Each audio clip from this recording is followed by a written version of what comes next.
The Knights of the Nine Questline inside Oblivion Remastered is a very long questline that takes you through multiple different dungeons, multiple different instances of dialogue, and of course a lot of different weapons and armor to pick up along the way. There's a lot of little things to cover in this video, so let's get into it.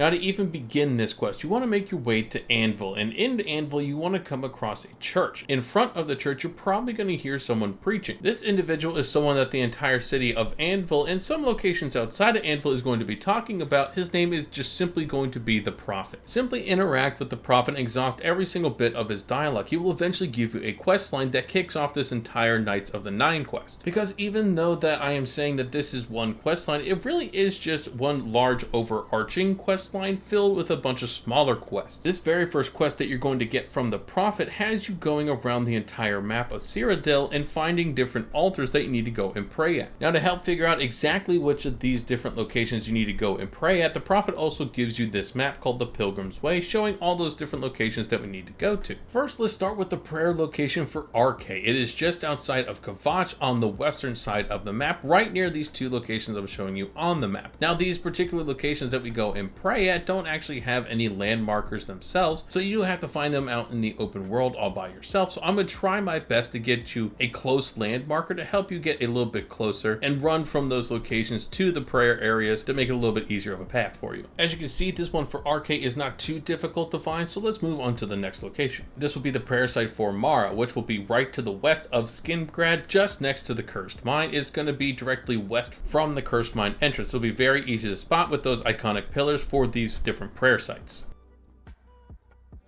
Next, we are going to hit up the prayer site for Dibella, which is going to be south of Chorrol. The easiest place that I can pinpoint for you to go from is Wayne Priory, which you should be very well versed with because of the main questline inside of this game. All you really have to do is go south and go across some of the main paths down south, and you'll very quickly see down the hill those iconic pillars to go to this next site. Next is going to be the prayer site for Akatosh, which is going to be just south of Bruma. Now, from the Bruma Caverns, you're going to be very easily able to see this particular prayer site if you look over the edge and down the mountainside at least one or two hills. You'll be able to again see those iconic pillars for those sites. Be careful for the fall damage. I have definitely died jumping down to try and get to this site before, and yes, it is still just as funny as the original game to see your character ragdolling down this mountainside. Next will be the prayer site for Julianos. Now, this one is a little bit tricky to find, but this is going to be the closest fast travel point that you can get to, which is going to be this particular fort. From there, you want to make your way kind of west southwest back towards that main road that you're going to see on your own map. From there, you should be able to see right before you get to the main road some more crumpled ruins. That is another site that you want to go to and pray to. Moving southeast, we are going to be looking for the Kenrith prayer site. The best location I can describe this is right on the edge of this small lake on your map. It's a very distinctive location in this area. Once you're on the more southeastern side of this small lake, you'll be able to look up the mountain and very easily see this prayer location with those iconic pillars. Moving back west, we'll have another easier location to find. This is going to be for the Talos Shrine. You want to make your way to Hiracine's Daedric Shrine, and you can pretty much see this particular prayer site if you look towards the other mountainside behind this shrine. On the next hillside, you'll be able to see those iconic pillars for that prayer site for Talos. Next, we are going after the prayer site for Zenithar, which is going to be just north of Bravel. Right next to the flooded mine, you'll be able to see this particular prayer site sitting on a hillside right out in the open, not really covered by any trees. Now, finally, the most southern point for all these different prayer sites is going to be the prayer site for Stendar. Now, you want to try and come across Sheogorath's shrine and then go directly east towards the river. If you're looking at Sheogorath's particular shrine, again, you want to just basically turn, go directly east, and you'll be able to see those iconic pillars just before you hit the river. Once you have finally prayed at every single one of those locations, you will get the quest updated to the Shrine of the Crusader that is going to reveal a brand new location that you need to go into, which is going to be in the middle of the big moat surrounding the capital. This particular shrine that you have to go to is at the bottom of this lake slash moat surrounding the capital, so you may want to bring something that allows you to breathe underwater for a little while, and you want to progress through this particular dungeon. I don't want to spoil anything, as of course all these different dungeons are pretty straightforward, but to really continue the quest, you'll eventually come across this large open room with a ghost, but you'll also see a very distinct dead skeleton that has the name Sir Amiel. On his body, you want to pick up every single thing that he has on his body because everything comes in handy throughout the quest line. Okay, Okay, maybe not the bone meal, but everything else. Now, once you pick up the Dead Bodies Journal, you'll be able to have the questline updated, letting you know that you're in the right place to get the Helm of the Crusader, which helps you continue the quest. So progress through the ruins until you come across this particular section of the room that we are currently talking about, where you found the dead body, and you'll find the Helm of the Crusader in front of this different colored fire. As you see, once you pick up the helmet, the quest is going to be complete, but another one will be started where you have to go to a particular location, Priory of the Nine. Don't worry, this location will be pinned for you, as are most of the quest lines inside of this particular game, which I find very nice because I probably would not have stumbled across this myself unless I was doing this quest or exploring in the endgame. Now, when you enter the main building, you want to look for this particular symbol on the ground and interact with it. The ring that you picked off Sir Amiel is going to open up a secret room underneath this chapel. Once you enter, you'll see it's a hidden training area where you can also build weapons if you are a knight, but you'll also notice in the corner a way to go to a bunch of different catacombs where you need to enter next. Once in here, you're going to start a trial as soon as you get close to the suit of armor that is against the wall. The trial is going to be facing off against every single one of these Templar Knight ghosts. Don't worry, it's not overly difficult, but it's something to be prepared for as you enter into this room. Once you have defeated every single one of the ghosts, your questline will update telling you that you need to go and grab the armor that is against the wall to continue the quest for the Nine. Once you pick up the armor, your quest is going to update once again, telling you that you need to talk to all the ghosts around the room that you just defeated to get some hints and a direction to find the other pieces for the Crusader armor. This is another point where the main quest splits off into several different smaller quests that you need to do in any order that you pick. I recommend going in the order that I'm going to be showing you here shortly, because the one for Stendarr has a permanent debuff that is very annoying and drains your fatigue and basically makes you faint if you do too many actions too quickly. You also want to make sure you talk to every single one of the ghosts and exhaust all their dialogue, because if you do that, you'll get even more hints to complete these different quests that we're about to cover. After you have talked to all the knights, you should have Nature's Fury questline, Wisdom of the Ages questline, the Path of the Righteous questline, and Stendarr's Mercy questline. Starting with Nature's Fury, by far one of the easiest out of all of these questlines, you simply have to make your way to the location that is marked on your map. Here you're going to interact with a bunch of different people in front of a Kinnereth statue. You want to go and talk to Avita in particular and ask about the boots of the Crusader. She is eventually going to tell you to go to a particular grove, where you need to stand in the middle of the grove until a giant bear comes after you, but do not attack this bear. If you do, you're going to fail this quest and will have to restart. Now, if you wait long enough and not attack the bear and simply evade the bear, eventually you will complete this quest and a door inside of the grove will open up, leading you to a small room, where at the end of this room you will be able to pick up the boots of the Crusader and move on to the next questline. Next, I'm going to quickly cover the Wisdom of the Ages questline. You have to make your way to the Fort Bulwark, which again will be marked on your map as soon as you accept that questline. Now, this is a large dungeon. I don't want to spoil everything inside of this dungeon for you, so I'll simply move on to the part where you have to go to a particular room. This room will be very obvious once you enter into here, because you'll see a room filled with a couple different enemies, but also filled with a lot of statues. This is going to be a small puzzle where you have to turn these statues to all face a symbol in the middle of this room. Very simple puzzle to do. Once the final statue has locked into place, looking at the symbol on the floor in the middle of the room, the lights will all go out at once and another hidden door to the left of the larger statue will open up, leading you into another puzzle room. Now, this puzzle will take you a little bit of time because it may not be the exact order that I have inside my game. It should be the exact order, but what you simply have to do is go to the large chest in the middle of this room, step on the plate to reload the item that is inside of this chest, and then you have to take the item that is inside of that chest and place it in another chest in front of a particular statue around the room. The order of the statues I'm going to be talking about are from left to right when you're looking directly at the chest, numbered 1 through 8. When you get Roger's gem, you want to go to the very first statue, go inside your inventory, transfer over Roger's gem to that statue, and you'll know you've done this correctly when the statue starts turning around. Statue number 2, directly to the left of the statue that we were just at for Roger's gem, you want to get Roger's skull and place it inside of that statue. Statue number 3 is going to be Roger's hammer, once again directly to the left of the statue that we just put Roger's skull in. Statue number 4 is going to contain Roger's book inside of the chest in front of that statue.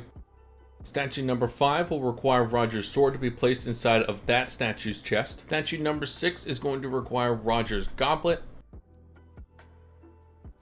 Statue number 7 is going to require Roger's helm to be placed inside of that chest. And finally, statue number 8 is going to require Roger's stone.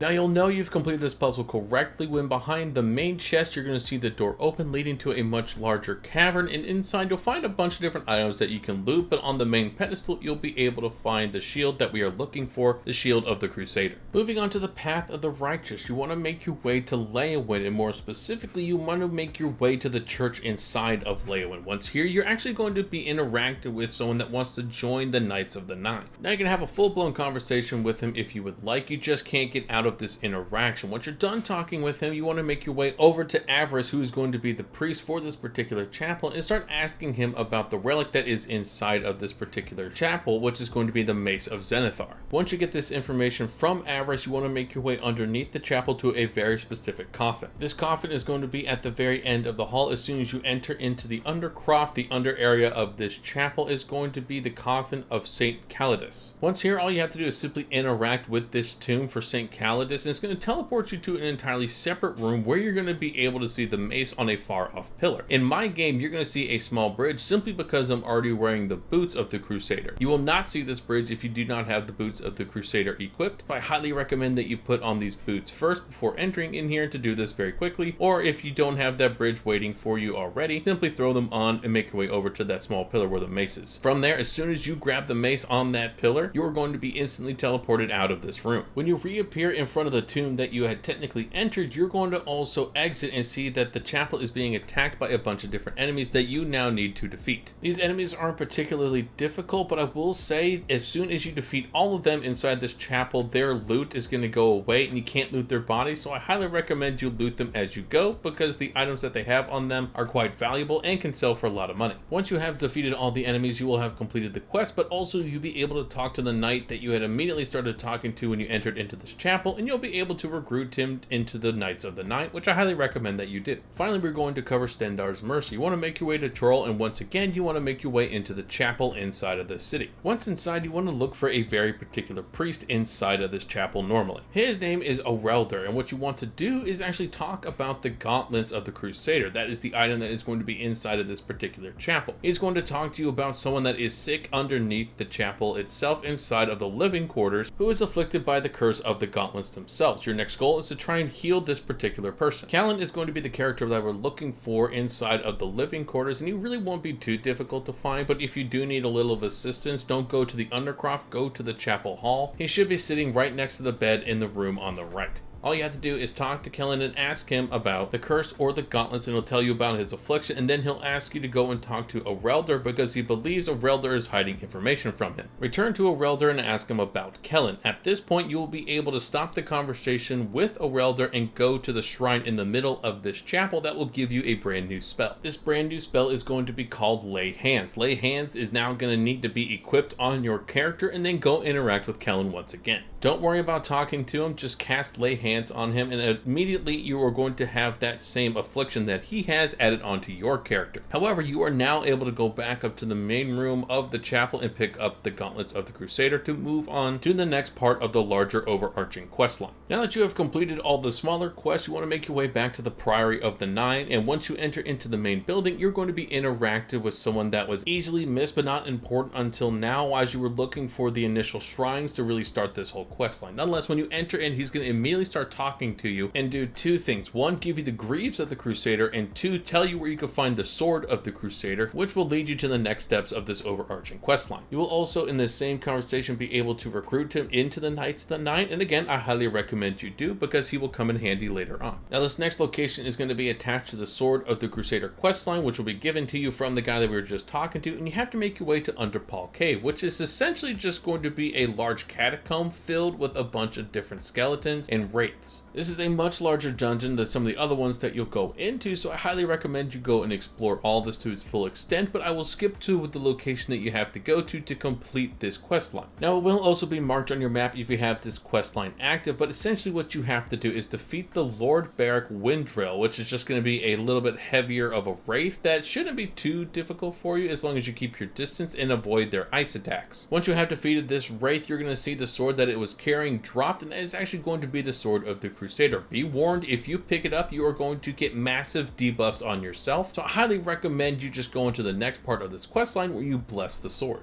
Now, to actually bless the sword, you need to make your way to Cheydinhal, and again, you want to make your way to the church inside of Cheydinhal. Now, just to give you a little bit of heads up, as soon as you enter, you will be attacked by the same enemies that attacked you when you picked up the mace. Once again, once you defeat all of them, all you have to do is go and interact with the shrine in the middle of this chapel, and the sword will be blessed and basically purified of all those debuffs that you would normally get if you equipped it before purifying it. Now, with the sword purified, once again make your way back to the Priory of the Nine. When you arrive, you're going to be greeted by one of the knights that you have recruited and be told to go to where the prophet that kicked off this entire questline itself is waiting for you inside the chapel of this area. Interacting with the prophet will basically kick off the very ending of this entire questline, where you go into a much larger dungeon in addition to a very large boss fight.